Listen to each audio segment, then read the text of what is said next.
नमस्कार दोस्तों, मैं श्रीकांत आप सभी का हार्दिक स्वागत करता हूं GKSR के इस वर्चुअल प्लेटफॉर्म पर। आज हम जिस वैकेंसी के बारे में चर्चा करने जा रहे हैं वो आपके लिए एक सुनहरा अवसर बनकर उभर सकती है, क्योंकि आज हम जिस वैकेंसी के बारे में बात कर रहे हैं वो है राजस्थान लैब असिस्टेंट वैकेंसी। यदि आप 12th रनिंग है या आप 12th पास आउट है या बहुत समय हो गया आपको 12th पास किए हुए, आपने पढ़ाई बीच में ड्रॉप कर ली थी, तो आपके लिए ये बहुत अच्छा अवसर है।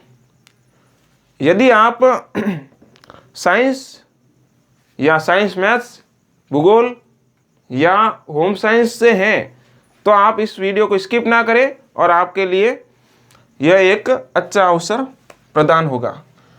हम बात करें कि लैब असिस्टेंट वैकेंसी में काम क्या करना होता है, तो लैब असिस्टेंट वैकेंसी में जैसा कि आपने अगर साइंस में 11th या 12th की है तो आप प्रयोगशाला में जाते होंगे, लैब में जाते होंगे और उसमें देखा होगा कि लेक्चरर के साथ एक और सहायक होते हैं, प्रयोगशाला सहायक, वही काम होता है, वही होते हैं लैब असिस्टेंट। हम बात करें कि फॉर्म कब तक भरे जाएंगे, तो राजस्थान सरकार ने एक कैलेंडर जारी किया था हाल ही में।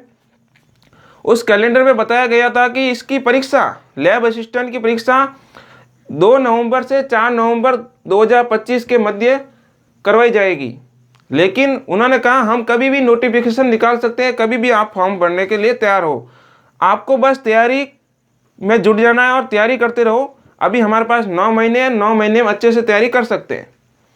इसी के साथ हम बात करें कि ये CET होगी या नॉन CET के तहत होगी, तो ये नॉन CET परीक्षा है, इसमें आपको CET से कोई लेना देना नहीं है, क्योंकि यहाँ पर जो एग्जाम देंगे विद्यार्थी वो किसी फैकल्टी विशेष से आएंगे, यानी कि साइंस का होगा तो साइंस से आएगा, मैथ्स का होगा मैथ्स से आएगा, ज्योग्राफी होम साइंस तो किसी फैकल्टी विशेष से होगा, इसलिए हमें CET देने की कोई आवश्यकता नहीं है।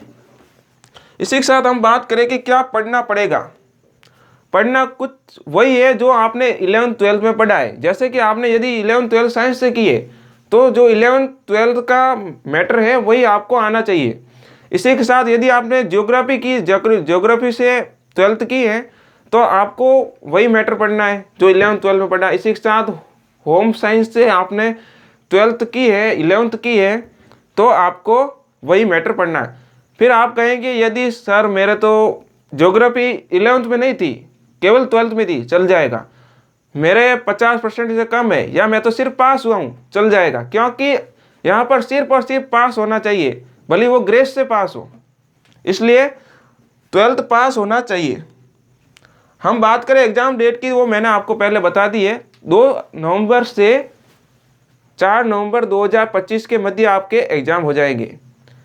इसी के साथ हम बात करें उम्र क्या होगी, तो 18 साल से एबव होनी चाहिए, यानी 18 साल से ऊपर होनी चाहिए आपकी उम्र, और लास्ट उम्र होती है वो 35 साल होती है। इसी के साथ आपको SC ST कैटेगरी वाइज आपको बोनस उम्र भी मिल सकती है। इसी के साथ आपको यदि हम बात करें कि इसमें आरक्षण भी मिलेगा, जैसे कि विकलांगता हो, जैसे SC हो ST हो या किसी जनजाति विशेष से आते हैं तो आपको वो भी मिलेगा।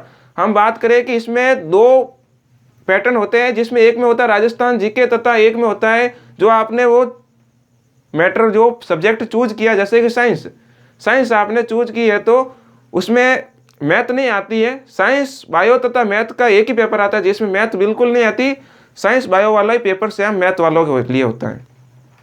इसी के साथ अगर आप ज्योग्राफी है तो ज्योग्राफी का पेपर आएगा। इसी के साथ आपको राजस्थान GK का 100 नंबर का पेपर देखने को मिलेगा। इसलिए यदि आप राजस्थान GK की संपूर्ण रूप से तैयारी करना चाहते हैं तो हमारे इस चैनल को सब्सक्राइब करें, वीडियो को लाइक करें और इस वीडियो को ज़्यादा से ज़्यादा लोगों के पास शेयर करें, ताकि आपको और आपके और छोटे बड़े भाइयों सहपाठियों को लाभ मिल सके और आपको और आसानी प्राप्त हो।